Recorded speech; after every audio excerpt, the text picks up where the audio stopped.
Tackler of all time, Jack Tatum. The assassin, Jack Tatum. He's only number 6? He should be number 1. Number 6 on your list as feared, number 1 as most dangerous. Jack Tatum played 9 of his 10 seasons with the Oakland Raiders.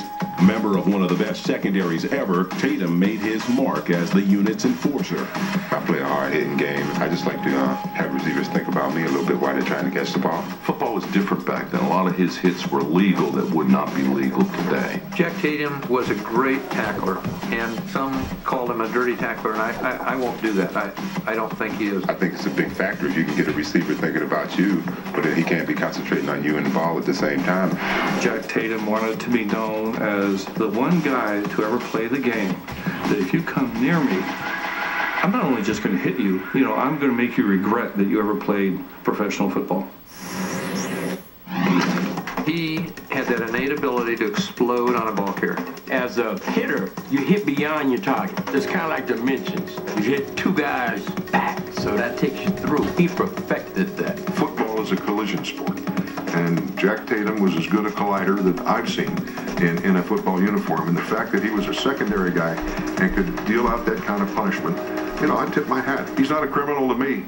He's a heck of a football player. Some can argue about his technique, but all agree our number 6 tackler's hits were vicious, and everyone seems to have their favorite. My number 1 Jack Tatum hit of all times was we were playing the Denver Broncos, and Riley Odoms, who's about 6'5", 260 or so, comes across the field. All of a sudden, whop! And Riley goes on the ground and lays there, and his head, eyeballs went back up in his head. And I said to myself, he killed him. Luckily, Riley was okay. They helped him off the field. I will never say that anybody out there in the NFL is trying to kill someone. But if there was somebody, that would be Jack Tatum. We're playing the Raiders in the Dome. It was 4th and 1. Earl Campbell had the football. And he and Earl collide on a sweep by Earl around the right end, and it was a collision that was heard outside the Dome. And the 2 guys hit and collided, and they just was like that, like 2 rams or bulls or something, and then they just fell into the end zone for a touchdown.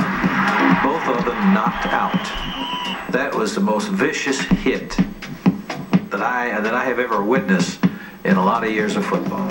And I know about 4 months later, Bum had traded for Jack Tatum. Not many people had hit Earl one-on-one like that. From the Rose Bowl Stadium in Pasadena, California, it is Super Bowl 11. But maybe Tatum's biggest hit came on football's biggest stage, when, in Super Bowl 11, he launched into the Vikings' Sammy White. Great hit, wasn't it? That right there alone should put Jack at number 1. Have you ever seen that in football? Guy gets hit so hard his equipment comes off and roll. He got separated from his helmet. I never seen that. When he makes contact, that person goes down and he's looking over. Number 6, reevaluate that. I don't know who you got. I don't even want to know who you got 1, 2, 3, 4, 5. Coming up, the one member of our top 10 you probably have never heard of. Who's he?